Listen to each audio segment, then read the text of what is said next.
દાદા જય મેલડીમાં ગરબી મંડળના દરેક સભ્યો માતાજીની આરતી ઉતારવા આવી જાય।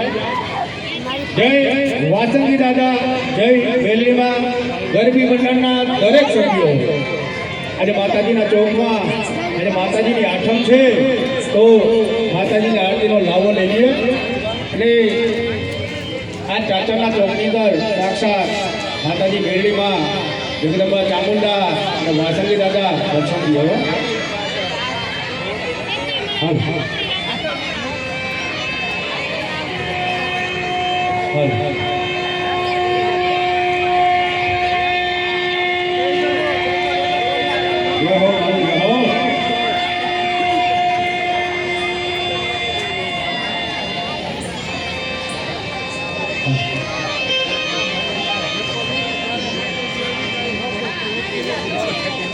આખાની અંદર આવો સરસ મજાનો માતાજીનો